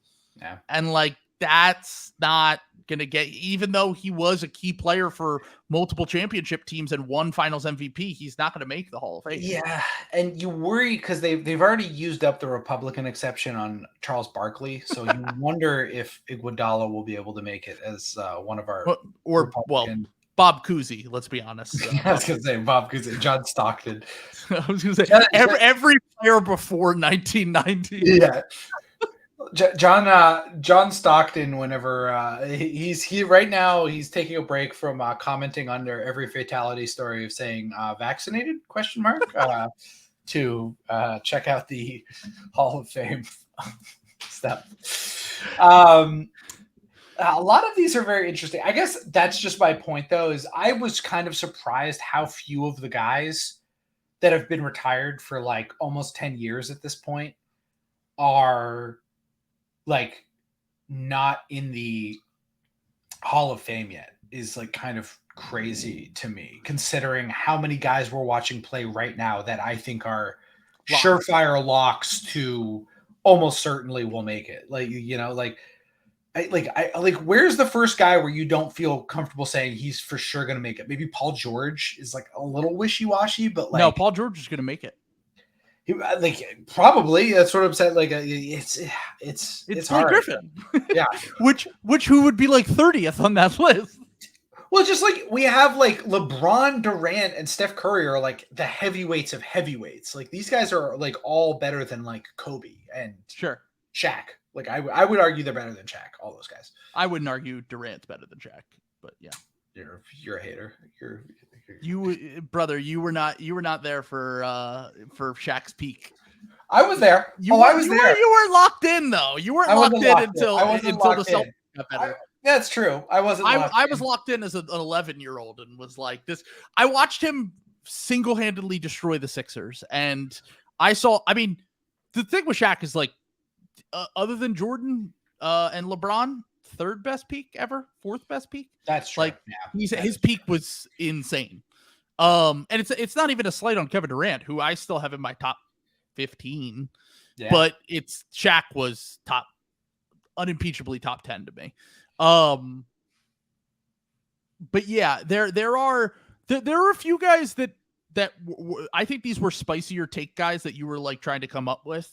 That were they were before our time, but I know a decent amount about them. Okay, so for everyone who wants to know, I got a lot of shit for this talking about Dennis Rodman before. I do think Dennis Rodman deserves to make the Hall of Fame. I didn't think he deserved to make the top 75. That's where I was like, top 7. He was just like defensively, undeniably great player, rebounding, probably the greatest rebounder we've ever seen, but top 75 players, he's not one of the 75. Like, if Dwight Howard and some of the guys that missed the list are missing it, I don't think that you can put Rodman on there. Speaking of Dwight Howard, is he in the Hall? Yeah. You think? I wonder. That might be one of those things where they start feeling their baseball writer, and they because he obviously should make it, but like. Sure. I wonder if there's going to be like the Terrell Owens, let's keep him out because he was a pain in the ass thing. Yeah. I wonder about that. Like, which would be bullshit. Dwight won what? 3 defensive players of the year. He's MVP. He didn't win MVP. He didn't win MVP. I thought no, he was a runner-up. He was a runner-up in 1 or 2 seasons. He was Young Dwight was.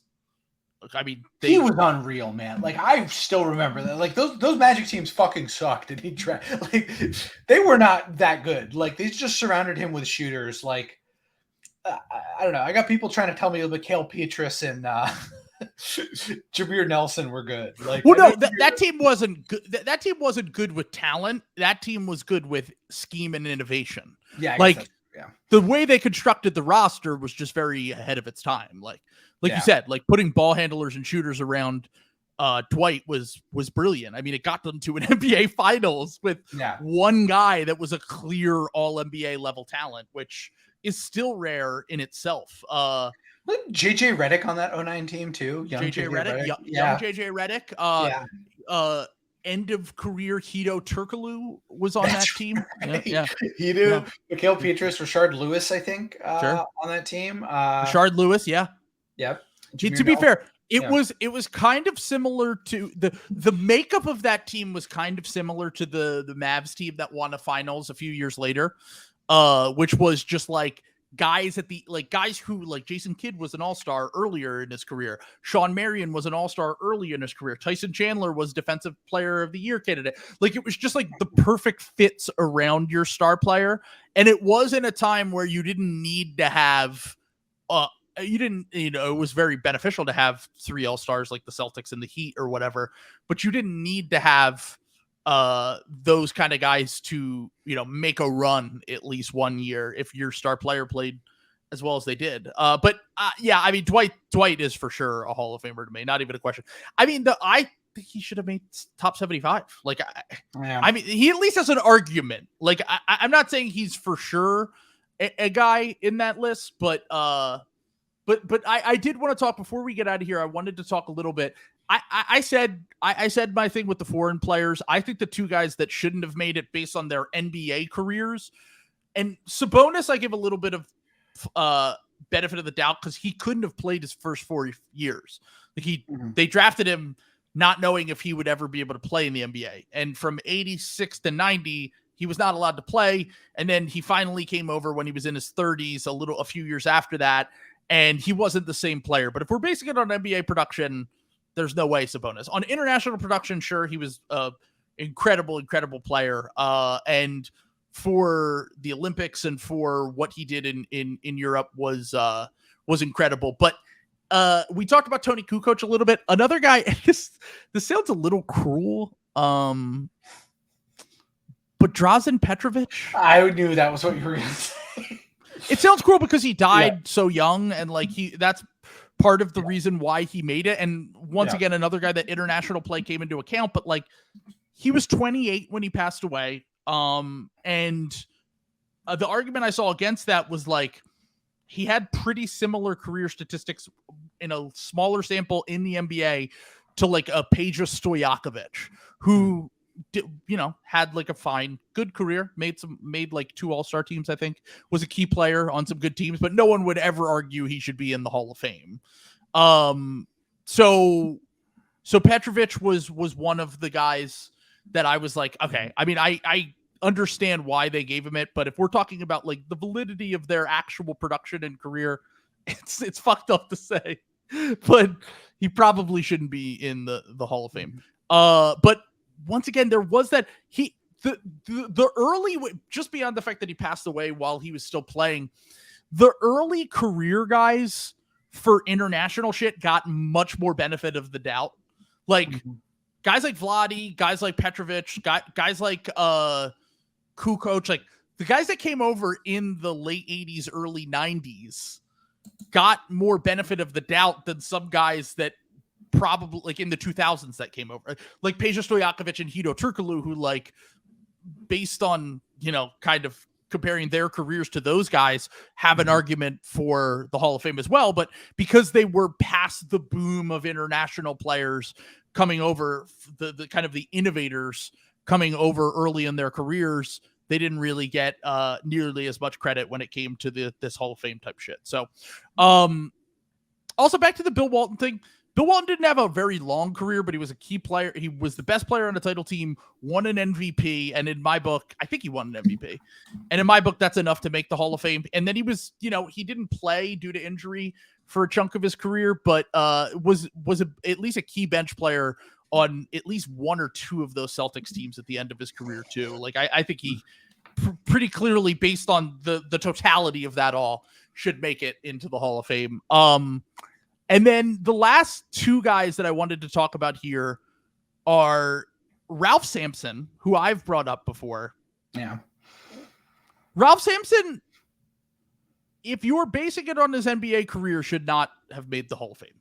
No. He just he was a guy that, because of what they projected him to be as a prospect, I think that he got a lot of benefit of the doubt. He came into the league. Now, keep in mind, this is when guys came into the league older because they played all 4 years in college, and he was a great college player too. So that probably is a big factor in this. But he made 4 All-Star teams to start his career, and then kind of was never the same due to injuries. So maybe you could make the argument, because that 1 year with him and Hakeem, they did get to the finals to play the Celtics. And you could make the argument similar that we've made with other players where like, well, maybe if they don't get hurt, their careers go a different way. But like the fact that he is in the Hall of Fame, I don't know, but he made 3 All-Stars teams to start his career and then never played a full season again after that. Even in his last year as an All-Star, he only played 43 games. And then as time went on, it was like 29 games, 60 games, 26 games, 25 games. Like he didn't have a long career, and he really only made 3 legit All-Star teams. Like I don't think that should be good enough to make it. Even if he was projected to be like, maybe without the injuries, he was compared to Kareem and guys like that. So like, I think that's kind of a guy that honestly just shouldn't make the Hall of Fame based on his NBA career at the very least. It's a little bit Mickey Mouse to me. And the last guy on here, and by the way, most of these guys have on the Hall of Fame tracker. Some of them that made the Hall of Fame were just like no-brainers. Another guy that was like, who Ball Don't Stop would have loved, was Adrian Dantley. Yeah, Dan, let's go. So here's the thing with Adrian Dantley. Production-wise, scoring-wise, he's one of the greatest scorers of all time. He's on that top 50 list. He was just ahead of DeMar on the top 50. Like he's top 35 scorer of all time, I believe. Incredible production. The one major knock on him was that people were like, is his scoring really as good as his kind of overall effect on winning. Because there were certain seasons where like he would play on it. He played for a lot of teams in his career, mainly the Jazz early in his career. He averaged 30 points a game in 1980, which is incredible. Yeah. 56% from the field. Now, I think that's crazy. That's crazy, yeah. I mean, I think just based on even though, once again, I didn't even watch Dantley play. He made 6 all-star teams. I didn't watch him. Like, I can't really say. I mean, if you're just looking at the Basketball Reference stats thing, it's kind of hard to make an argument against him and then say DeMar should make the Hall of Fame. Yeah. But Dantley, one of the things was people always said, like, his teams were better without him. And later in his career, Detroit, he played for Detroit, but in fairness to him, by the time he got to Detroit, he was already 31 years old. So he played a few seasons for Detroit, played 2 years for Detroit, and then they traded him, and then they immediately won 2 finals. So that was always the knock on Dantley, but like, I mean, it's hard for me to be like, oh, you averaged 30 points a game on 56% from the field in 1980, and you want me to say that this guy isn't a Hall of Fame player? Like, even if some of these stats are empty, just the ability to put them up is insane to me. Yeah, like, and especially like, because that's the thing is like you go through, like, because I'm thinking now, like maybe I'm a little too hard on like Tim Hardaway, because if you like weight the scoring appropriately, like Tim Hardaway's numbers get like a lot more impressive. That goes from like, 23 a game to like 27, 28, sure, which is like a totally different thing. So I don't know. Honestly, to be honest, there are less Mickey Mouse ones like post merger than I would have thought, to be honest. Yeah. Like they actually have done like a pretty good job. And like a lot of it's international guys, which like I can't account for what the weight of them is. You know what I'm saying? Like there's actually Vladi's the only one that I'm like, yeah. Well, Petrovic too, but that's kind of that's a specific instance. Yeah. But like, I at least get why some of the other guys, like, they had amazing international careers. Yeah. But I think we're going to see like, it's going to be like really interesting when like this current crop of guys gets done and we're having like these guys from like a 10-year draft. Like we're going to have like a 20-year stretch here that's going to give us probably 25 Hall of Famers when it's all said and done. All right, before we get out of here, let's try to I want to name the current active players. I'm just going to pull up the Hall of Fame probability list. Okay. Give me 1 second on the Hall of Fame probability list. I need to pull it back up. I have it open. All right. So I'm pulling up the current. I'm scrolling down to the bottom. You can see the current. You mentioned Kyrie before. The active players on this list, all right, it doesn't include Joel Embiid, who we know is going to make it. So Joel's going to make it. That's 1. Yeah. LeBron 2. Kevin Durant 3, Chris Paul 4, Steph Curry 5, James Harden 6, Russell Westbrook 7, Anthony Davis 8, Damian Lillard 9, Giannis 10, Paul George 11, Kyrie Irving 12, Nikola Jokic 13. We agreed Kyle Lowry's going to make it, so that's 14. Yeah, are we sure Kyrie's going to make it? If you want to go baseball writer, he probably won't. Yeah, I was going to say, that's the thing. Coming back to it, like, I wonder if he's going to get the baseball writer. Kyrie should make the Hall of Fame. He should make the Hall of Fame, but like, he could be the victim of. I wonder if there's going to be like a baseball writer style something rising up against him. But Jokic, Lowry, Kawhi Leonard, sure thing. 15. Draymond, sure thing. 16. Kevin Love is an interesting one. Yeah, let's move on from him because I think Jimmy's a sure thing. Jimmy's a sure thing, so that's 17. I think Jason Tatum is probably going to end up being. Hold on, but let's not skip down.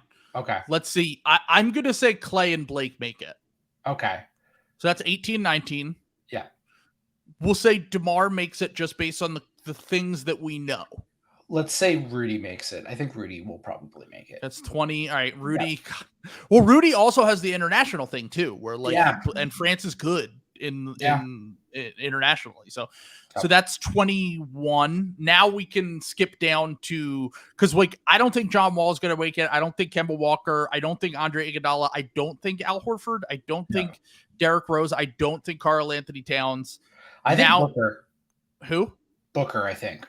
Yes. Okay, so for sure, lock Tatum. Yeah.